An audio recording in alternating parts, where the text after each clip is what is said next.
Hey guys, in this video I'm going to show you how to fix the file you attempted to preview could harm your computer in Windows 11. If you find this video helpful, please consider to like this video and subscribe to my channel.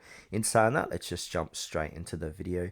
Okay, so basically if you're seeing this is a warning usually appearing when previewing files in either File Explorer, Outlook or Edge, and is triggered by Windows security, preview handles or a file trust setting.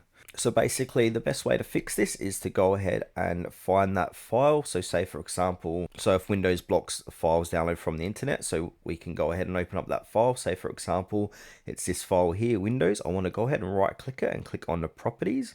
And then under the general tab, look for security or click onto the security tab.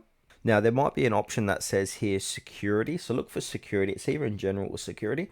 If it's in general, it'll be under attributes. So it's going to say this file came from another computer, might be blocked to help protect this computer. So go ahead and check on that unblock button like so. So basically it's going to look like this. So yeah, under attributes, we want to go ahead and check that unblock setting and then click apply, click OK, and then you should be able to open that file. Also, you want to go ahead and click onto advanced here. Now, under compress or encrypt attributes, if you got this checked, encrypt contents to secure data, go ahead and uncheck that and click OK. Then once you've done that, go back, click on apply, then OK. Then that should solve your issue and preview your file.